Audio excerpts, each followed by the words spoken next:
ये कंपनियों की सरकार है। अब ये मोदी की सरकार नहीं है, अमित शाह की सरकार नहीं है, कंपनियों की सरकार है।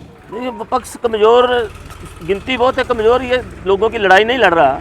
हमारे जितने गांव के भी रेट खुले हैं वो 40-45 लाख से मतलब कहीं ज़्यादा नहीं है। कट्टर धार्मिक संगठन हैं जिनका पहले आज़ादी के पहले भी कोई रोल नहीं है। मतलब जनता को ही बढ़ना पड़ेगा, विकल्प जनता अपने बीच से लेके आएगी। मतलब यहाँ कोई कांग्रेस से बिना कांग्रेस का सवाल नहीं। 2 तारीख तक, और 2 तारीख को दोबारा फिर मीटिंग करके अगली योजना बनाएंगे। वो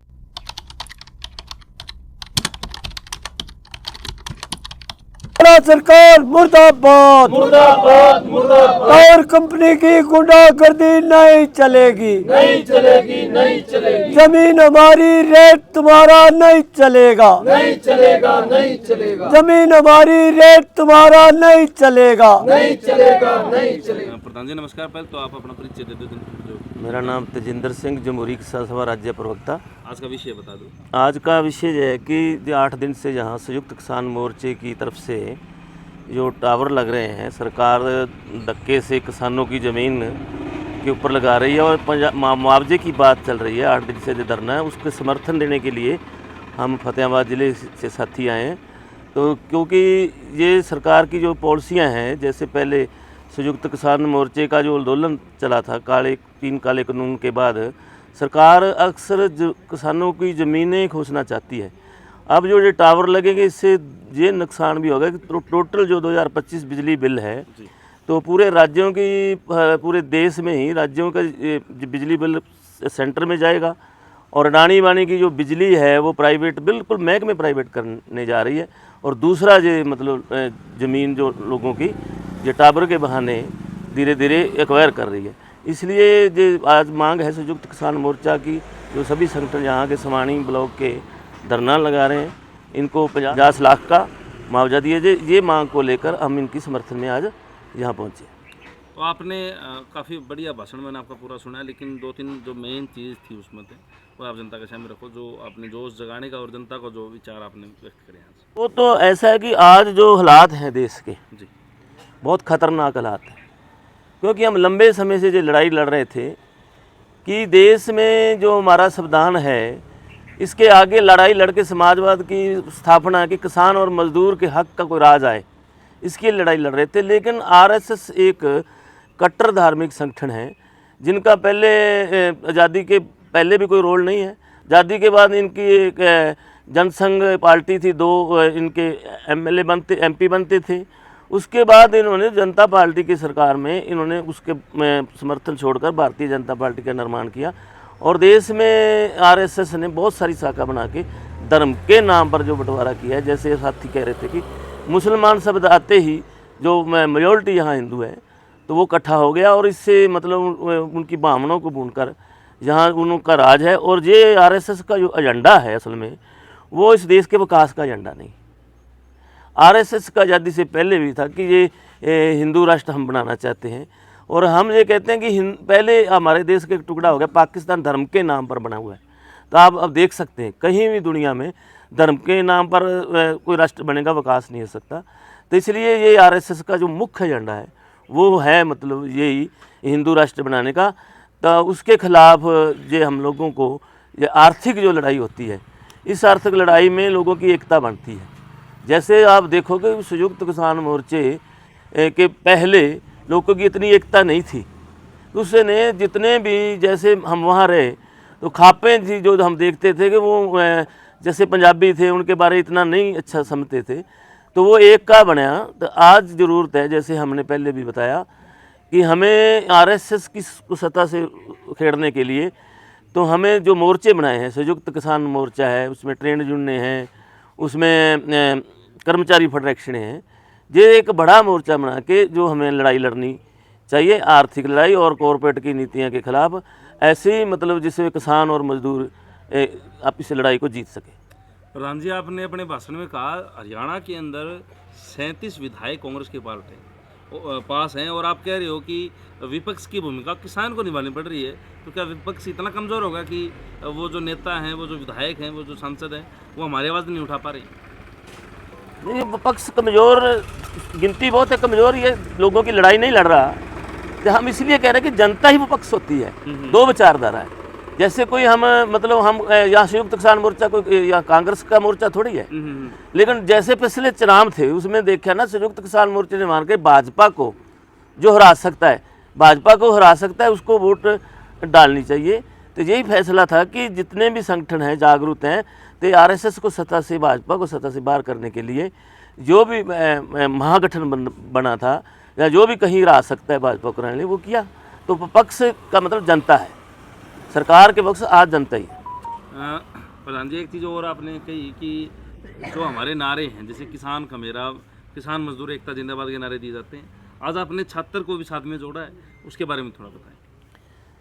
ये मैं पहले ही बता चुका हूँ, पंजाब में भी हरियाणा में भी जैसे जो मतलब मीटिंगें हुई थी उसमें जो फैसला था कि संयुक्त किसान मोर्चा अकेले लड़ाई नहीं लड़ सकता, इसलिए छात्र हों, नौजवान हों, अगर किसान मजदूर में भी तो नौजवान ही हैं, तो ये एक नारा है। जैसे अब छात्रों के ऊपर जैसे हमले हो रहे हैं कि जैसे पेपर लीक हो रहे हैं, कोई रोज़गार की गारंटी नहीं है, तो और छात्र यहाँ पढ़कर तो विदेशों में जा रहा है, यहाँ उनको रोज़गार की कोई गारंटी नहीं है।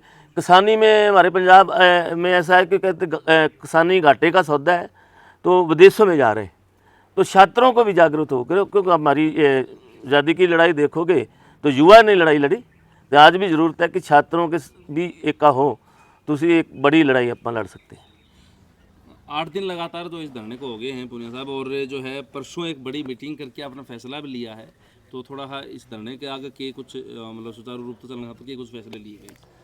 देखो, परसों हमने एक मीटिंग की थी बड़ी, और उसमें यह फैसला हुआ था कि 11-11 सदस्य हर रोज़ हमारे धरने पर बैठेंगे अगले सोमवार तक, 2 तारीख तक, और 2 तारीख को दोबारा फिर मीटिंग करके अगली योजना बनाएंगे। वो आप कह रहे हो कि मतलब बड़ी मीटिंग, हर रोज़ बड़ी मीटिंग नहीं बुलाना चाहते हम, इसलिए नहीं बुलाना चाहते कि देखिए 47 डिग्री का टेम्परेचर है, वो काम करने आ नहीं रहे हैं। परसों ने 2 जगह काम करने का प्रयास किया, तो वहाँ गांव के लोगों ने ही उसका विरोध करके रोक दिया, हमारी ज़रूरत ही नहीं पड़ी।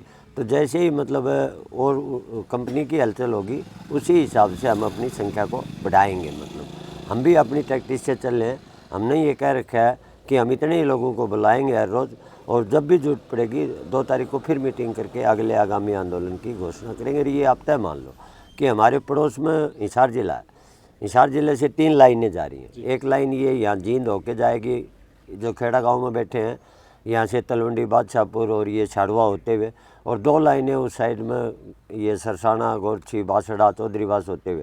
उन तीनों लाइनों के जो रेट निकले हैं वो 1,47,00,000 एक किले के हिसाब से कम कहीं नहीं निकले हैं, 2,40,00,000 तक। हमारे जितने गांव के भी रेट खुले हैं वो 40-45 लाख से मतलब कहीं ज़्यादा नहीं है, 3 गुना 4 गुना उनके रेट हमारे से फालतू हैं। तो हमने एसडीएम को भी, डीसी महोदय को भी कहा है कि जब तक हिसार ज़िले के बराबर हमारे रेट नहीं लगेंगे और वो कम से कम 50 लाख रुपए एक टावर के दिए जाएँ, तो हमारी ये योजना है और इसी पर हम लड़ रहे हैं। प्रधान जी, यह बात तो आप ही पावर ग्रेड की करना रहे हैं, लेकिन इसके अलावा भी कई सारे ऐसे मुद्दे हैं जिससे फिलहाल देश परेशान है, जूझने लग रहा है। जिस तरह हमारे देश के माननीय प्रधानमंत्री जी ने घोषणा करी, जो अपने भाषण में भी कही, तेल ना खरीदो, सोना ना खरीदो, तेल महंगा होना रहा रोज़ाना, ठीक है, और जो रोज़ाना रोज़मर्रा की जो चीज़ें वो भी महंगी होती जान रही हैं, तो उससे देश किस तरह निपटे? देखिए, 2 तरह की बात है। बीजेपी की जो सरकार है वो जो एक प्रचार कर रही है, मतलब पहले तो ये कहते थे बहुत हुई महंगाई के बाद अब चाहिए मोदी सरकार, अब जो इसका नारा भी उल्टा दे रहे हैं। पहले मतलब डॉलर जब ये सरकार सत्ता में आई तो 53 रुपये का $1 था, आज वो 100 के जम्मा नज़दीक पहुंच रहा है। उस दिन पेट्रोल और डीजल मतलब 60 और 50 रुपये था, आज वो 108, 110 पर पहुंच गया। ये कंपनियों की सरकार है, अब ये मोदी की सरकार नहीं है, अमित शाह की सरकार नहीं है, कंपनियों की सरकार है। एक तरफ तो मोदी जी कह रहे हैं कि मतलब तेल कम फूको, दूसरी तरफ हम जहाँ बैठे नहीं एनसीआर है, एनसीआर में ये कर दिया कि 10 साल पुराना कोई भी व्हीकल नहीं चलेगा।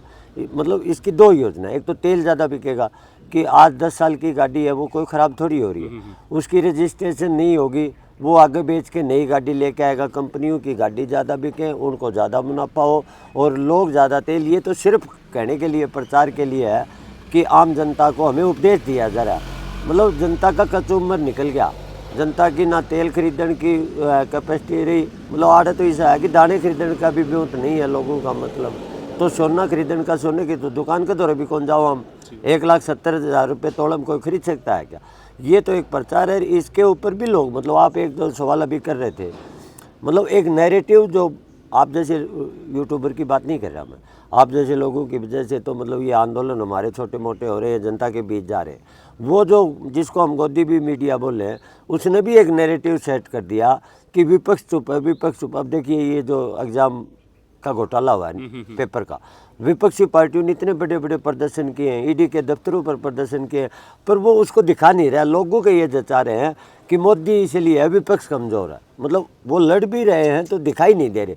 विपक्ष आज के दिन मतलब जनता को ही बढ़ना पड़ेगा, विकल्प जनता अपने पीछे लेके आएगी। मतलब यहाँ कोई कांग्रेस सर बिना कांग्रेस का सवाल नहीं है, हम उससे दुखी हैं और इसी में से ही विकल्प निकलेंगे। मतलब अब सड़कों के ऊपर हैं लोग, पेट्रोल बद रहा है, डीजल बद रहा है, पर यह मानसिकता ये फैलाना चाहते हैं कि भाई ऐसे ही चलेगा ये। मतलब तो इसके खिलाफ हम हर रोज़ भी बोल रहे हैं।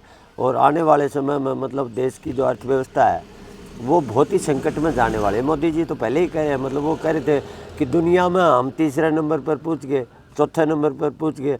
अब दुनिया में हम भूखमरी में मतलब 100वें नंबर पर जा रहे हैं। मतलब बांग्लादेश की करेंसी हमारे से मजबूत हो रही है। मतलब बांग्लादेश, पाकिस्तान जिनका हम उदाहरण दिया करते, तो यहाँ की आर्थिक स्थिति बहुत ही वो ख़राब हो चुकी है।